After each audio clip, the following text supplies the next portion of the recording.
Los invito a agarrar sus celulares o incluso las notebooks, si están trabajando en una notebook, en una computadora de escritorio, cualquier dispositivo electrónico con el que estén trabajando, los invito a agarrar cualquier navegador, llámese Explorer, Google, Chrome, el que quieran, e ingresen a menti.com. No hace falta que se descarguen nada, absolutamente nada. Hacen www.menti.com y ahí les va a pedir que ingresen un código, ¿sí? No se tienen que loguear, no tienen que poner su nombre, nada de nada, ¿sí? Simplemente www.menti.com y ahí ingresan el código 400352.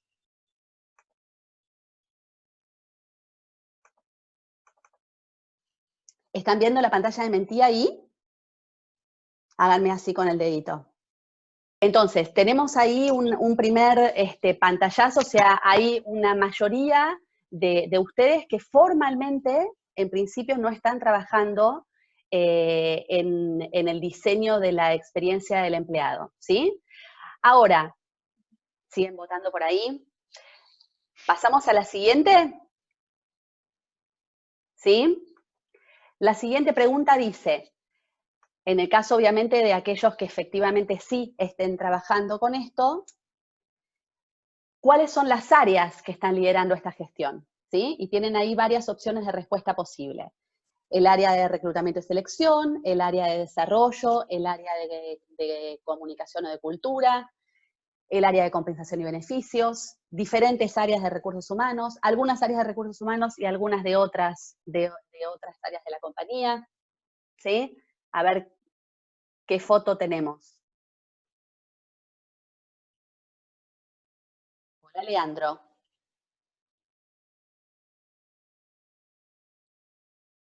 Muy bien, de todo. Bueno, fantástico. A ver, me alegra ese 7 que vemos por ahí en el borde, de saber que hay varias organizaciones que están trabajando este tema en conjunción con otras áreas de la compañía más allá de recursos humanos. Me parece sin dudas un acierto, ¿sí? Bueno, obviamente los que quieran poder seguir votando, más que bienvenidos, pero vamos a volver a la presentación y seguimos adelante un poquito con esto. La idea era tener un primer pantallazo para conocer un poco, conocerlos a ustedes un poco como auditorio. A ver, básicamente lo que quiero mostrarles acá es que cuando hablamos de la marca empleadora, tenemos que entender que la marca empleadora, que es básicamente la reputación de una organización como lugar para trabajar, se construye no solamente con la que la organización dice que es, sino también con lo que los clientes dicen que la organización es, y obviamente con lo que los empleados, ex empleados y potenciales empleados dicen que la organización es, ¿sí? Entonces, CX básicamente aplica, o sea, responde eh, a los clientes y a los sentimientos de los consumidores en general en las diferentes interacciones que tienen con la compañía, que van desde el producto, desde los centros de atención, desde la página web, desde el área de pagos, etcétera, etcétera, etcétera, con todos los puntos de interacción de este cliente con la compañía. La propuesta de valor para empleados, que es básicamente la promesa de una experiencia de empleo, ¿sí? Es la promesa de una experiencia particular por ser parte de esta organización, ¿sí? Que es básicamente la voz de la organización. Formalmente es lo que la organización cuenta que es, ¿sí? Pero por supuesto está también la voz de los empleados, que son las vivencias individuales de cada una de las personas en sus múltiples puntos de interacción con la compañía, ¿sí?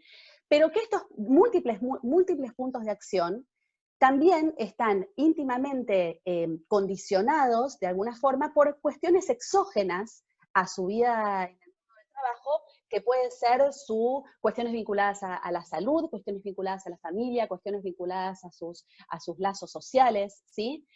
Si entendemos esto de esta manera, vamos a poder interpretar, creo yo, de una manera mejor, que todos los esfuerzos que podamos hacer para estandarizar la experiencia del empleado son cuanto menos insuficientes, ¿sí? Porque justamente al pensar que la UX es individual, única e irrepetible, entendemos que el rol de los líderes, de los jefes directos, básicamente, de las personas, tiene un rol central, ¿sí? Entonces, la definición de la UX o el diseño de la UX puede tener el propósito de alguna forma, ordenar la gestión de recursos humanos, tomar mejores decisiones o decisiones más inteligentes de inversión, y obviamente detectar áreas de oportunidad en relación a la gestión de las personas, ¿sí? Pero el rol de los líderes es ineludible, ¿sí? Ahora, lo que es importante entender es que la experiencia del empleado empieza mucho antes de que el empleado sea empleado y se extiende aún después de la salida, ¿sí? Entonces, si pudiéramos de alguna forma esquematizar o identificar los momentos de la UX, podríamos empezar con la etapa de reclutamiento, que incluso es antes a la etapa de selección, reclutamiento, selección, contratación, onboarding, engagement, desempeño, salida y alumni, ¿sí? Podríamos pensar en estos 8 grandes momentos, ¿sí? Y vemos entonces que nuestro trabajo, si queremos efectivamente pensar en la UX, tiene que empezar mucho antes de que el empleado efectivamente sea un empleado de la organización. Ahora, el gran desafío de trabajar en este sentido tiene que ver justamente con lograr conocer a mis interlocutores tan en profundidad como sea posible. Establecer arquetipos para visualizarme más precisamente cuál es mi población objetivo. En marketing se habla del customer persona, por ejemplo. En la gestión de recursos humanos podríamos hablar del employee persona. En castellano le podemos llamar arquetipos, estamos hablando de lo mismo. Y por último, el diseño, justamente, de los journey maps con los momentos que importan, ¿sí? ¿Cuáles son los momentos de verdad para este arquetipo en particular, para este modelo de empleado de la organización? ¿Sí? ¿Vamos bien hasta acá? Entonces, ahora, cuando hablamos de conocerla, no alcanza, normalmente cuando hablamos de conocer la organización, empezamos a agarrar los datos de SuccessFactors, por ejemplo, de Meta 4 o del software de gestión que ustedes tengan en sus organizaciones, ¿sí? Lo que definitivamente es muy importante, indispensable, una base esencial, ¿sí? Pero ahí tenemos dos grandes problemas. El primer problema es que en la mayoría de las organizaciones, y yo creo que varios de ustedes se van a sentir tocados con esto, en la mayoría de las organizaciones, los datos que están cargados en SuccessFactors son datos... Hola, Carelis. Ahí estamos. Los datos que están ingresados a SuccessFactors, a Meta 4, al sistema que tengan, en general son los datos que se necesitan para liquidar los sueldos, ¿sí?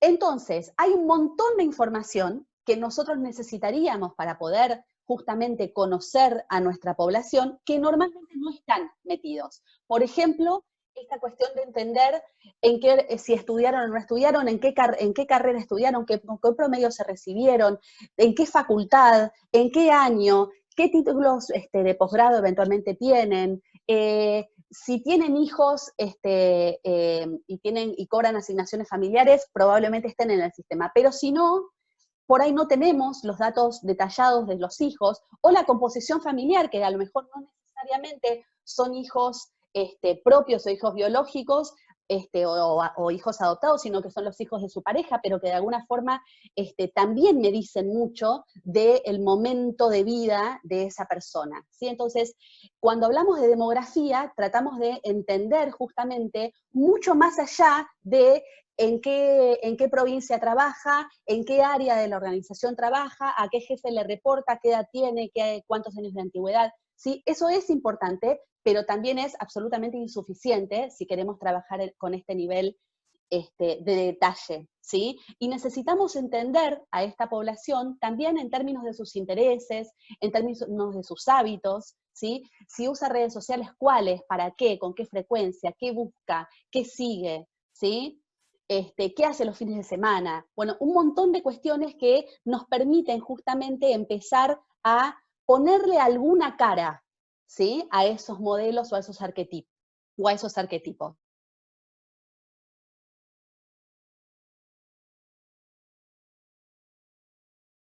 Samantha, estás muteada. Discúlpenme. Les decía entonces, en el artículo que les compartí hay un ejemplo de 4 arquetipos posibles. Normalmente en una organización podemos pensar que entre 3 y 5 arquetipos serían suficientes para visualizar el universo de empleados de esta organización, ¿sí? En el ejemplo que les comparto en el artículo hay 4, pero me gustaría ir con un poquito más de detalle, ¿sí? Para ver un ejemplo específico, ¿sí? Que no sé si llegan a leer todos bien ahí, pero se los voy a leer para que entendamos de qué estamos hablando. Martín es técnico electromecánico, tiene 36 años, hace 10 años que trabaja en la compañía, empezó a trabajar en mi compañía como oficial electromecánico, pero hace 4 años que es supervisor de turno. Es un jefe muy querido por su equipo, no falta nunca a los partidos de fútbol de los jueves con sus compañeros de planta, y si gana talleres, seguro lo vemos el lunes con la camiseta debajo del overol. Está casado con Agustina, a quien conoció en el barrio donde vive prácticamente desde que nació. Juntos tienen 3 hijos de 8, 6 y 3 años. Agustina trabajaba como empleada administrativa en una pyme en la localidad de Los Sauces, Córdoba, pero cuando nació su tercer hijo, dejó de trabajar fuera de casa. Martín comparte esa decisión, aunque reconoce que muchas veces le pesa ser el único sostén económico de la casa, ¿sí? Entonces, este ejemplo que yo les traigo pretende justamente ilustrar esto del employee persona, que en el caso de marketing vienen trabajando con este tipo de modelos desde hace muchísimos años, ¿sí? Y que nos permite justamente cuando empezamos a pensar estrategias de comunicación, estrategias de conectar con esas personas de una manera más efectiva y más eficiente, son justamente lo que nos permite entender con quién estamos hablando, a quién le estamos hablando, qué cosas puedo contarle a esta persona que crea efectivamente que a esta persona le pueden interesar, lo van a convocar, lo van a movilizar desde el punto de vista emocional, ¿sí? ¿Vamos bien hasta acá? ¿Me hacen así? Recuerden cualquier consulta que tengan, de levantar las manitos por ahí, así me aseguro de estar respondiendo todas las inquietudes que surjan, ¿sí? Ahora, una vez que tenemos identificados los arquetipos, ¿sí? Lo que necesitamos pensar es, con un poco más de detalle, bueno, ¿cuáles son en estos 8 que planteábamos hace un momento, 8 grandes momentos del ciclo de vida del empleado? En este caso se los simplifiqué a 6, como para simplemente, hay una pregunta, Sí, ¿cómo haces una para pregunta en tener el chat. tanta información detallada del empleado? Bueno, justamente el trabajo, acá me pregunta Carolina Terrera, pregunta, ¿cómo haces para tener tanta información detallada del empleado? Los líderes no todos conocen así de bien a los empleados. Perfecto. A ver, lo primero que quiero explicar o aclarar es que este Martín que yo mostraba hace un ratito, obviamente no existe como Martín, ¿sí? No tiene un nombre y apellido. Es un prototipo. Es el arquetipo que pretende, de alguna manera, exactamente, ahí como me dice Laura, digo, es un modelo, ¿sí? O sea, pretende abarcar a todas las personas más o menos parecidas a él. Eso tampoco quiere decir que todos los supervisores de turno sean como Martín, en lo más mínimo, y tampoco quiere decir que todos los empleados de la planta tal sean así, sino es una forma, digamos, de visualizar, de ponerle cara, nombre, color, olor, ¿sí? A un modelo de colaborador para poder justamente generar mejores herramientas de interacción con ellos y de conexión con ellos. Ahora, ¿cómo hacemos para diseñar estos prototipos? La respuesta es con datos. ¿Cómo hacemos para cruzar estos datos? Básicamente con herramientas de analytics, ¿sí? Ahora, estas herramientas de analytics van desde una plataforma, las plataformas más conocidas eran Python y R, ¿sí? Ahora, también eventualmente podemos, si tenemos una masa de datos que tranquilamente se pueden manejar con Access o con algunas herramientas avanzadas de Excel, ¿sí? O sea, lo que necesitamos es empezar a conocer a esta población a partir de, justamente, de este tipo de herramientas y complementando con encuestas, entrevistas en profundidad, focus groups, ¿sí? Con el análisis de analytics en función de los, de los modelos, de patrones que vamos identificando dentro de la compañía y que eventualmente podamos buscar esos patrones afuera de la compañía para ver, por ejemplo, cuál es el tipo de uso que hacen de las redes sociales, cuál es el tipo de uso que hacen de las herramientas de navegación, ¿sí? Entonces, entrecruzando esta información es que logramos esquematizar, armar, diseñar estos prototipos, ¿sí? No sé si te respondí, Carolina, tu pregunta. ¿Sí? Ok. Bien, entonces, volviendo al slide que tenemos ahora en pantalla, hablamos de los momentos en el ciclo de vida, ¿sí? Hace un momento hablaba de 8, acá está simplificado en 6, ¿sí? Deseo, ingreso, crezco, consolido, cambio y salgo. En cada uno de estos momentos tenemos muchos puntos de interacción posibles, ¿sí? Tenemos que pensar que cada uno de estos puntos de interacción yo después los voy a tener que salir a medir, que los voy a tener que ir a buscar información y chequear qué pasa en cada uno de estos. Con lo cual, no pueden ser 100, pero tampoco pueden ser 10, ¿sí? O sea, necesitamos encontrar un buen equilibrio entre calidad y cantidad, ¿sí? Normalmente los puntos de interacción manejamos entre 20 y 25 aproximadamente para cubrir el ciclo de vida completo del empleado, ¿sí? Ahora, una vez que tenemos identificados los momentos del ciclo de vida y los puntos de interacción, que insisto, no es que los momentos del ciclo de vida son estos. Estos son un ejemplo para una organización específica en un momento específico y los puntos de interacción lo mismo, ¿sí? Ahora, una vez que tengo identificados estos puntos de interacción y estos momentos, y estos momentos en el ciclo de vida, tengo que empezar a pensar o tengo que salir a medir cuál es el nivel de relevancia y cuál es el nivel de valoración. Relevancia básicamente es decir, esto para mí es re importante, o esto para mí, la verdad, no me mueve la aguja para ningún lado. Y ok, digamos, ese es el nivel de relevancia, o sea, el grado de importancia que tiene esto para mí. Y la valoración es la calificación que yo le doy a mi experiencia personal en relación a ese punto de interacción. Entonces puedo decir, esto para mí es re importante y ustedes en esto son horribles. O al revés, esto para mí es re importante y ustedes son espectaculares en esto, ¿sí?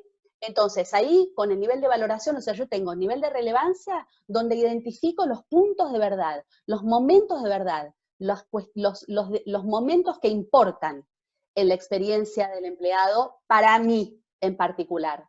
Y con la valoración identifico lo que llamamos gains o pains, ¿sí? Los puntos de ganancia, que son los puntos donde yo puedo anclar digamos, los puntos en los que estoy súper fuerte y puedo hacer pie en eso para seguir avanzando, y los pain, que son los puntos de dolor, que son aquellas cuestiones en donde la brecha entre la relevancia y la valoración es enorme, ¿sí? Entonces, vamos a verlo con un cuadro, a ver si soy más clara con el ejemplo. Acá encontramos los puntos en donde hay una brecha importante entre el nivel de valoración y el nivel de, entre el nivel de relevancia y el nivel de valoración, son mis puntos de dolor. son aquellas cuestiones que evidentemente para esta persona son súper importantes y yo no estoy a la altura. Yo como organización no estoy generando una experiencia que resulte valiosa y significativa a la altura de sus expectativas, ¿sí? Y al revés, en estas cuestiones donde tenemos el gain, en estas cuestiones que para esta persona son súper importantes, estamos espectacular. Estoy haciendo las cosas bien, ¿sí? ¿Vamos pues hasta acá? ¿Sí? Bueno, seguimos entonces. Ahora, el siguiente punto importante, estamos recontra bien con el tiempo, ¿eh? Pensé que iba a estar a las corridas. El siguiente punto importante tiene que ver con el INPS. El INPS es el Employee Net Promoter Score, que es el índice de promotores de la experiencia de empleo en la compañía, ¿sí? Básicamente el NPS, no sé si cuántos de ustedes en sus organizaciones miden el NPS, que es el nivel, de promotores por parte de los clientes. No sé cuántos de ustedes, acá Ferni Sawa me hace así con la cabeza, que probablemente en su experiencia en Mercado Libre esto lo tuvieran así de taco. Bueno, en general las empresas que tienen mucho fronting con el cliente, las empresas de servicios en general, le prestan muchísima atención al NPS, que es el nivel de promotores de los clientes, ¿sí? Entonces, ¿cuántos clientes, si yo les pregunto, ¿le recomendarías a un familiar o amigo, y hay que aclarar siempre que aprecies contratar a este servicio, a este cliente, ¿sí?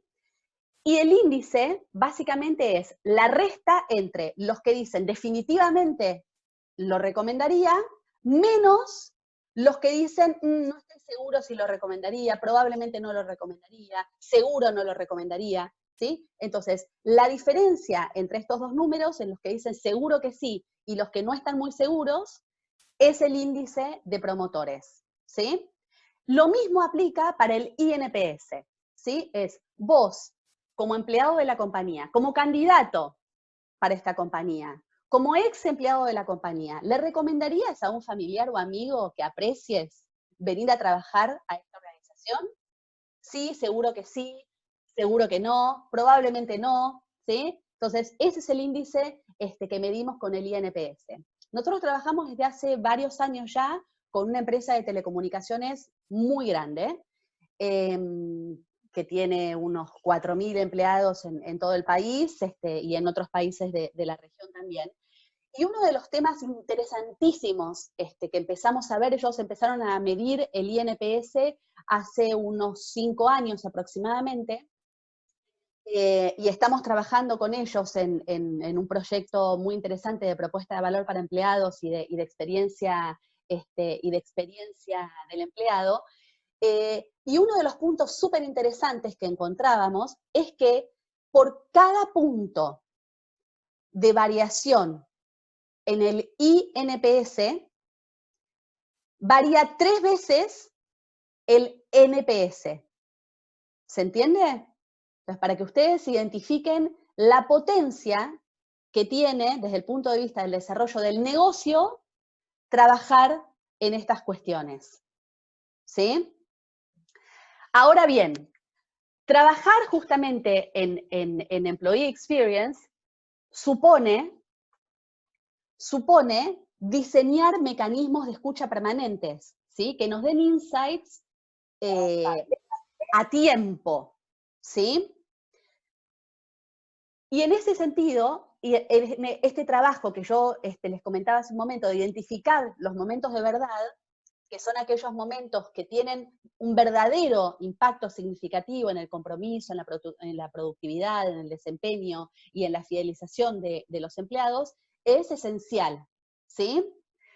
Ahí tenemos otro, ahí Fer me está diciendo, les leo por si no lo tienen abierto ustedes. Dice Fer, el 65% de los ingresos en Mercado Libre provienen del programa de referidos. Bueno, ahí está.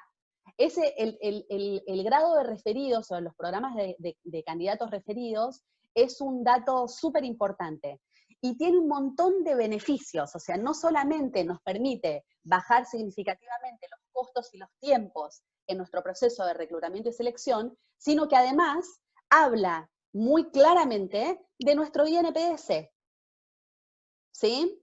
Entonces es un win-win, ¿sí? Y es un excelente indicador justamente que nos permite ir monitoreando estas cuestiones, ¿sí?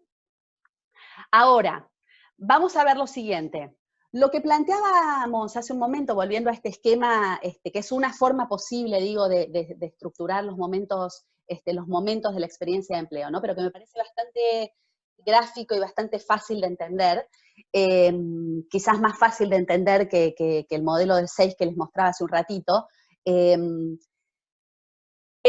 muchísimas organizaciones se hace todos los años o eventualmente cada 2 años la encuesta de clima, ¿sí? Que básicamente la encuesta de clima nos apunta, digamos, a medir el nivel de engagement o el nivel de compromiso de los colaboradores, ¿sí?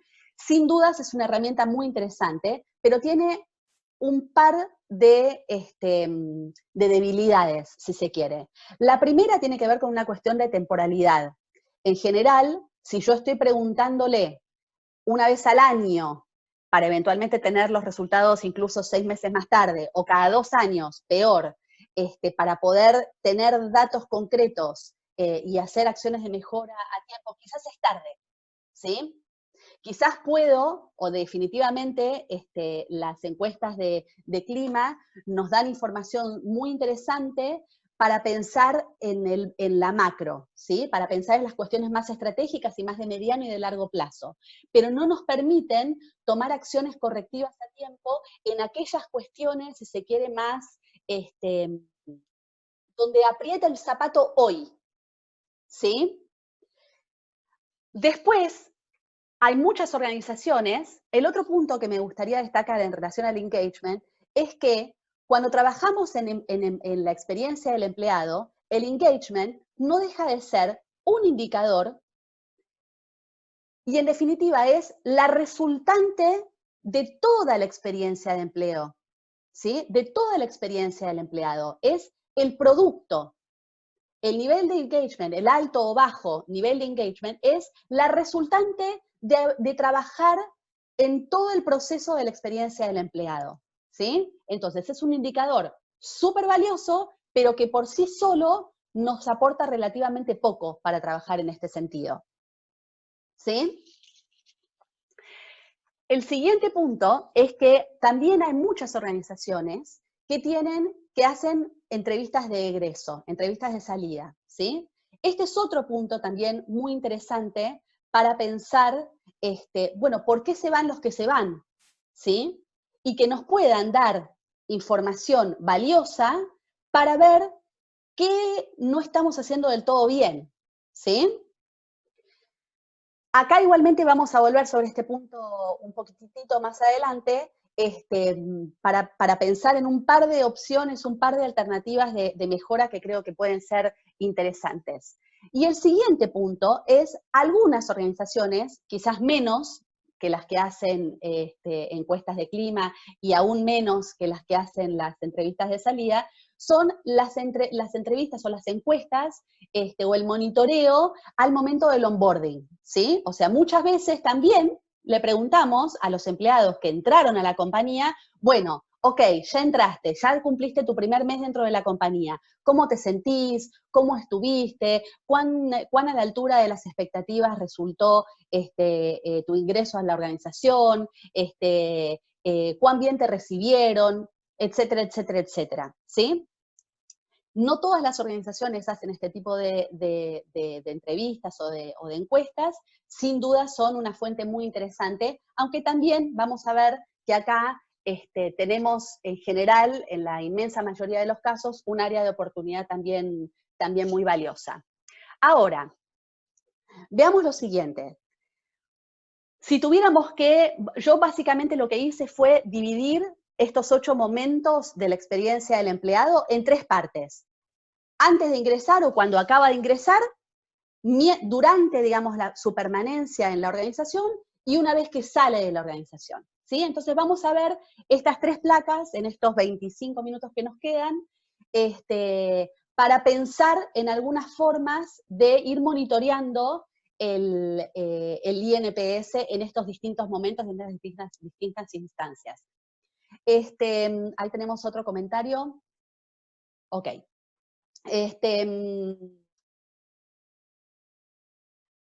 A ver, en este punto, una de las cosas muy interesantes es, primero, yo hablo mucho, quienes me han escuchado en algunas otras oportunidades, seguramente me han escuchado muchas veces hablar de la estrategia en 3D, ¿sí? Esto es un tema de mis años de consumo masivo, de pensar en una estrategia en 3 dimensiones, que es básicamente la de deseo, decisión y deleite, ¿sí?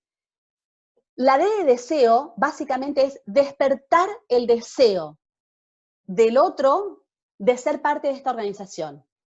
No, esto viene muchísimo antes de que yo tenga que salir a buscar una persona en el mercado para cubrir una silla, ¿sí? Ni siquiera estoy pensando en la silla hoy. Estoy pensando en los arquetipos, ¿sí? Porque algún día voy a necesitar un perfil parecido a este, ¿sí? Entonces voy a hablarle a ese arquetipo con las características que ese arquetipo tiene, con los puntos que yo sé que a este arquetipo le van a interesar, lo van a motivar, lo van a emocionar, ¿sí? Y trato de generar en el otro el deseo de algún día ser parte de esta organización. Yo muchas veces cuento la anécdota, cuando yo estudiaba mi carrera de grado, hace rato, vino a la facultad, a la Universidad de Buenos Aires, vino el que en aquel momento era el director de recursos humanos de Johnson & Johnson. Y yo quedé enamorada con su presentación, con todo lo que él contó, que hacía la compañía, etcétera, etcétera. Y desde ese momento anhelé mucho tiempo ser parte de esa organización. Eso es despertar el deseo, ¿sí? Ese profesional, ese director de recursos humanos, no tenía una búsqueda ni remotamente que pudiera ser para mi perfil en ese momento en particular, ¿sí? Pero cuando muchos años más tarde me llamaron de Johnson & Johnson, fue una emoción enorme, ¿sí? Ahora, en ese momento, definitivamente, mi deseo, Johnson & Johnson, lo había despertado hacía 10 años, ¿sí? Y nunca decayó. Ahora, cuando me llamaron, mi decisión fue, la segunda fue decir, mira, te agradezco un montón, pero en este momento no, ¿sí? Entonces, la segunda D tiene que ver con justamente el momento de decidir. Tiene que ver con, el marketing sería, cuando llego a la góndola y tengo que decidir entre esta botella de aceite y esta otra, elijo esta. Bueno, ¿por qué voy a decidir por esta y por esta no? Porque el packaging es más lindo, porque el precio es mejor, porque el posicionamiento en la góndola es más estratégico, 1000 cuestiones, ¿sí? Con esto es lo mismo. Cuando hablamos de pensar en una estrategia en 3 dimensiones, tenemos que pensar en todo esto, ¿sí? En despertar el deseo, ¿para qué? Para que cuando yo lo llame por teléfono y le diga, o cuando publique un aviso, o cuando lo que fuere, inmediatamente diga, no te puedo creer, el sueño de mi vida, ¿sí? Y el segundo es decir, bueno, voy a hacer todo para que no tengas dudas de que esta es la mejor decisión. Y la tercera D es Unicenter, ¿sí? Lo importante no es que vengas, sino que vuelvas, ¿sí? Lo importante es cumplir la promesa. Si yo te dije que trabajar en esta organización es así, así, así, así, necesito que cuando vos entres a la organización, todo eso que yo te prometí con mi propuesta de valor, ¿sí? Y te dije, mira, trabajar en Arcos Dorados o trabajar en McDonald's, nuestra propuesta de valor son 3 Fs, así de simple: familia, futuro y flexibilidad, ¿sí? Que por supuesto tiene colores y matices distintos si si sos parte del crew en un local, o si sos empleado profesional en las áreas administrativas. Obviamente toma un color distinto, pero las 3 Fs son las mismas 3 Fs para todos, ¿sí? Y si yo te dije que una de nuestras Fs es flexibilidad, y la primera de cambio que vos levantás la mano y pedís, no, ¿sabes qué? Tengo el acto de mi hijo, y te ponen cara de enojado, decís, ¿sabes qué? Me parece que esto no estaríamos siendo muy consecuentes. Entonces, esta es un poco la estrategia en 3 dimensiones que nosotros tenemos que empezar a pensar. Ahora, necesitamos también entender que, por supuesto que preguntarle a los candidatos que ingresaron a la compañía cómo resultó su experiencia hasta ahora es fundamental, importantísimo, pero lo que en la inmensa mayoría de los casos no hacemos es preguntarle a todos los candidatos a los que no elegí. ¿Sí? Y necesitamos entender que en la construcción de nuestra marca empleadora y en la construcción de nuestra EX, esos candidatos en los que yo logré despertar el deseo, y por eso se postularon, pero por X motivo no avanzaron, ¿sí? Son mis mayores influencers. Entonces, normalmente cuando trabajamos en estas cuestiones, hablamos de la diferencia entre el awareness y el engagement. En el modelo del awareness, es la marca, es la organización la que habla, y le habla a múltiples personas.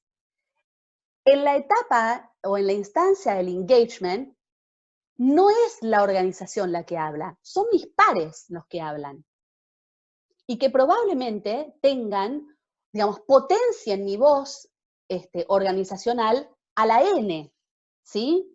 Entonces, si yo no les garantizo una buena experiencia, incluso a esos empleados de la organización o a esos potenciales empleados de la organización a los que por distintos motivos no seleccioné, me estoy perdiendo una oportunidad enorme, ¿sí? Hay muchas formas posibles de tener este pequeño feedback, aunque más no sea 2 o 3 preguntas. Cuando le mandamos un mail al cierre del proceso, gracias fulanito por participar, decidimos avanzar con otro candidato que en este momento se ajustaba mejor al perfil, el mensaje que sea que le quieran dar, podemos invitarlo a responder 2 o 3 preguntas en un Google Forms que nos den un flavor de cómo estamos haciendo las cosas. ¿Sí? Bien, vamos a pasar entonces, durante el momento, digamos, durante su permanencia, digamos, dentro de la organización, podemos pensar en la instancia, digamos, de engagement o en el momento, digamos, de engagement y en el momento de desempeño, ¿sí?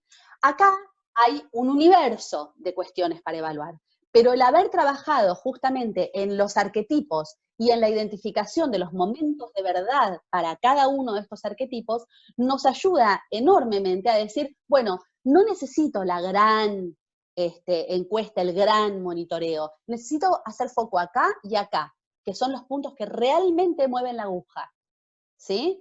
Entonces, puedo hacer focus groups con personas de este arquetipo, de este arquetipo y de este arquetipo, para chequear esto y nada más.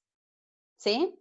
Puedo hacer entrevistas, puedo hacer un pequeño muestreo, puedo hacer encuestas de pulso, puedo hacer preguntas ad hoc con alguna cuestión particular, no sé, lancé una nota, lancé un concurso, digamos, después los mecanismos hay múltiples y dependerá de cada organización, ¿sí? Pero el punto es, en estas cuestiones, además de las encuestas de clima que hacemos normalmente y demás, empezar a ajustar un poco la mirada en este sentido, ¿sí? Y por último, tenemos los momentos de salida, ¿sí? Y acá, como planteábamos hace un ratito, o sea, muchas organizaciones hacen las entrevistas de salida, ¿sí? Pero acá tenemos 2 oportunidades de mejora, si se quiere. Uno tiene que ver con lograr una mayor distancia temporal y la otra tiene que ver con lograr una mayor distancia emocional. ¿Qué quiero decir con esto?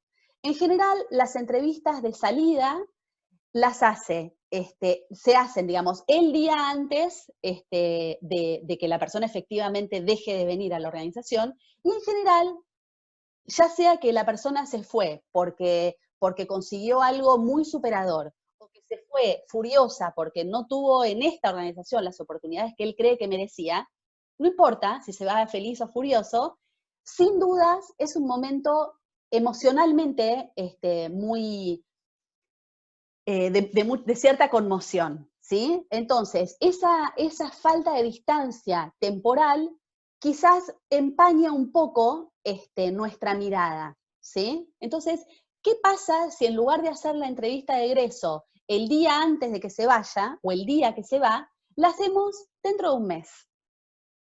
¿Sí? Te contacto dentro de 30, dentro de 45 días, cuando baje un poco la mostaza y podamos ver con un poco más de perspectiva, ¿sí?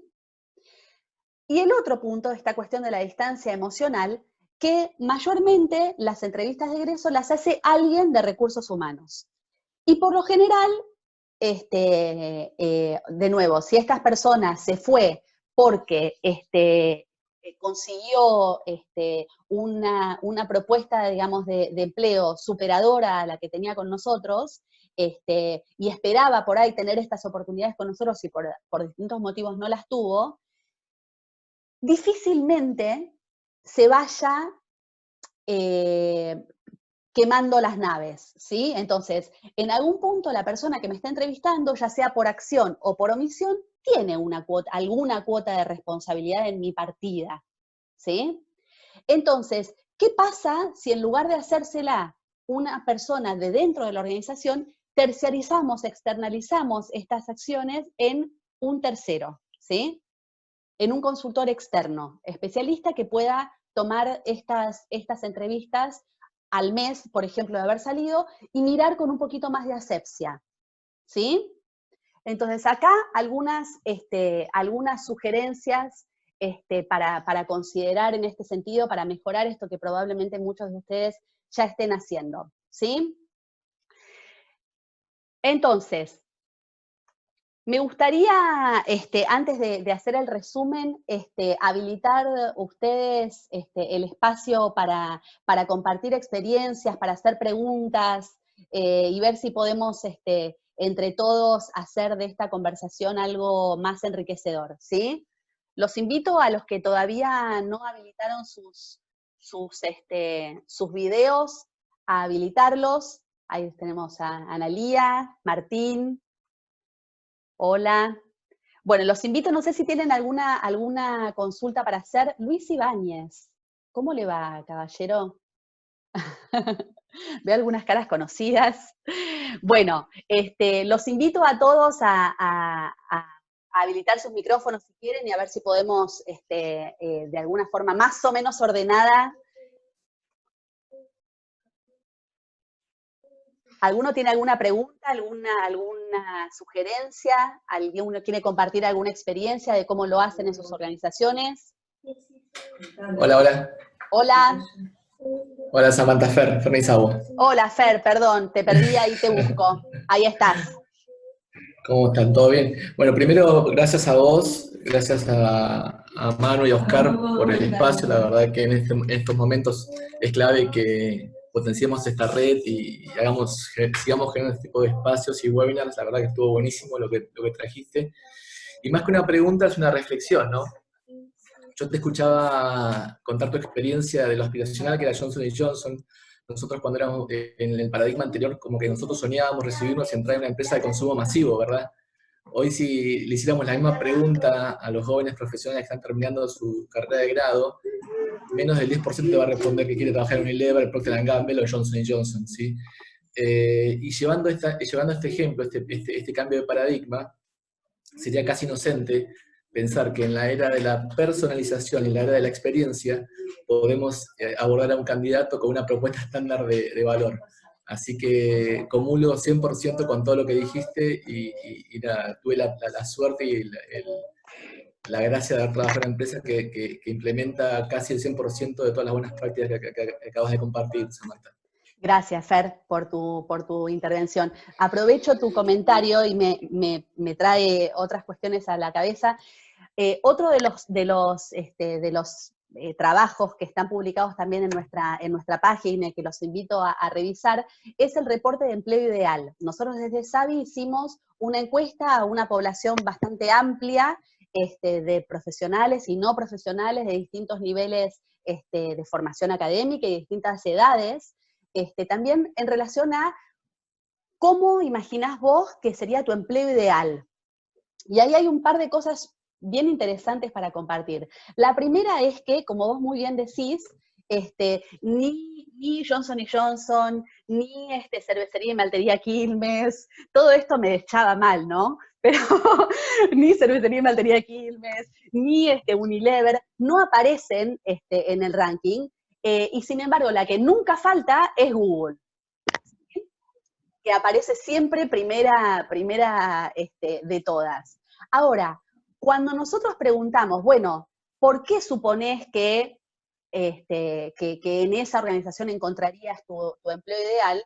Uno de los puntos bien interesantes es que el 34,7 creo que era el número por ciento de las personas, imagina que su empleo ideal está en organizaciones a las que conoce por referencias propias o muy cercanas, de familiares o de amigos que trabajan o que trabajaron en esa organización, o que son proveedores directos de esa organización, o porque incluso ellos mismos son clientes de la organización. Entonces, fíjense esto que planteábamos hace un rato, de lo importante de la experiencia directa y de la voz de la IX y de la CX en la construcción de la marca de empleo, ¿sí? Que no alcanza, por mucho que yo cuente, si todas las otras voces dicen que yo miento, de nada sirve, por muy lindo que sea mi cuentito, ¿sí? Y el otro... Ahí Laura Guinar levantó la mano. Ah, bueno, termino con esto nomás y ya mismo te doy el espacio. Y el otro de los puntos interesantes cuando le preguntábamos, bueno, ¿y qué suponés que encontrarás en ese empleo ideal? Y lo primero que sale es las oportunidades de desarrollo. Vos decís, bueno, no me sorprende, obvio, ¿qué otra cosa van a poner? Perfecto. Ahora le preguntamos, ¿qué significa para vos desarrollo?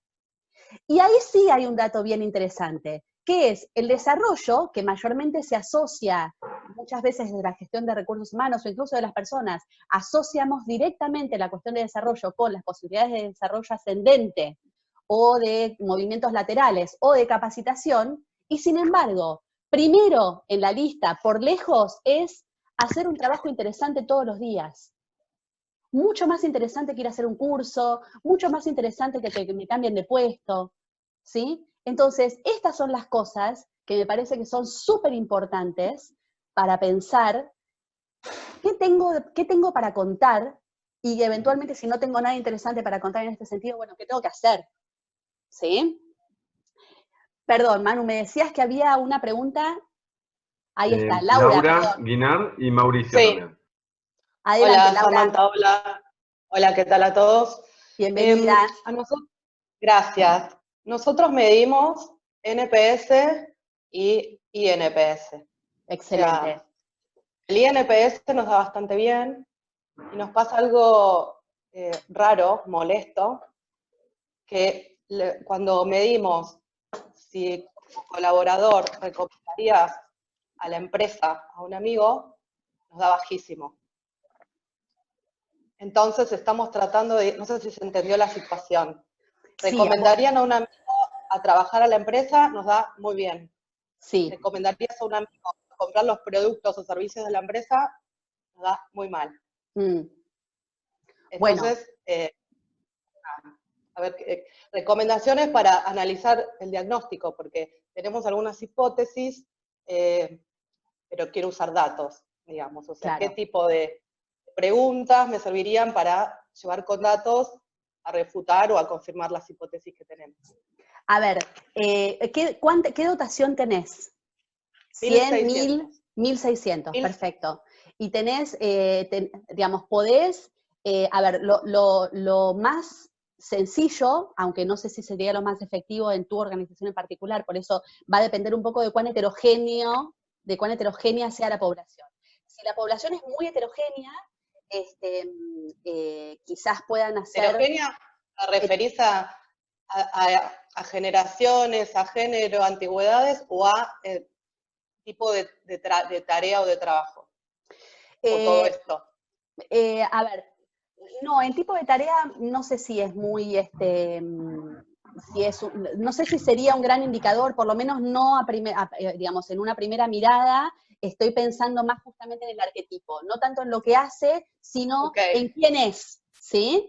Si vos tenés una población relativamente homogénea o podés más o menos identificar algunos modelos, quizás valga la pena hacer un par de focus, no demasiado grandes, a lo mejor de 8, 10, 12 como máximo personas, para poner este problema arriba de la mesa y tratar de identificar justamente cuál es el problema, cuál es el punto de dolor. Una de las cuestiones interesantes es que si el problema es que recomendarían trabajar en la organización, pero no recomendarían los servicios, probablemente quienes tengan que estar más directamente vinculados a este sondeo, sea el área de recursos humanos, fantástico, y toda vez que tengan espacios acá no los pierdan, porque eso es de una riqueza extraordinaria, pero no puede no estar la gente de productos, de customer, de marketing, ¿sí? O sea, no sé cómo es la organización tuya, pero digo, ¿se entiende lo que quiero decir? No, trabajamos en conjunto Bien. Con este indicador, el área de Customer Experience y recursos humanos, nosotros. Otra posibilidad, si la población es quizás más heterogénea, entonces quizás antes de hacer los focus, haría una encuesta, digamos, a toda la población, para tratar de identificar dónde está esta brecha. Y en todo caso después, hacer los focus para terminar de ultimar algunos detalles y terminar de hacer como el fine tuning, ¿no? Y decir, bueno, yo interpreto, de lo que ustedes me dijeron, yo interpreto esto. Está bien, los entendí bien, interpreté correctamente, me quieren decir algo más, ¿qué me falta? Digo, y entonces, normalmente lo que hacemos es, primero, en general, armar una encuesta grande, si es que no tenemos otros lugares, otras fuentes de información confiable para sacar estos datos. Una vez que tenemos eso, armamos los focus. ¿Cómo armamos los focus? Por eso decía, va a depender de qué tenga que salir a chequear, porque a lo mejor puedo armar focus por edades, puedo armar focus por área, puedo armar focus por zona geográfica, puedo armar focus por momentum en el ciclo de vida de los empleados. O sea, no lo sé, va a depender un poco de qué sea lo que tengo que salir a chequear. Ok, y por último, rapidito, Dale. Si sabés de algún benchmark sobre esta comparación de lo que nos pasa a nosotros, digamos, para saber si es algo muy particular nuestro, si es alguna tendencia a algún tipo de industria, si hay empresas que hacen estas dos mediciones para saber si les pasa algo parecido o les coincide. A ver, yo quiero suponer, o sea, asumo que cuando vos digo, el otro día yo ponía un ejemplo, ponía el ejemplo con la gente de efectivo sí, con los que hemos trabajado también. La gente de efectivo sí, desde el punto de vista del employee persona, no se parece en nada al customer persona, ¿sí? Entonces, yo desde el punto de vista del tipo de talento que yo necesito para mi organización, no se parece para nada al tipo al modelo, digamos, de persona a la que yo salgo a venderle mis productos. Yo quiero suponer, por esta preocupación que vos me planteás, que no sería el caso de ustedes, y que en el caso de ustedes sí, el tipo de empleados apunta o se condice fuertemente con el tipo de clientes a los que ustedes les venden. ¿Correcto? Sí. Bien. Entonces, si es así, definitivamente me parece que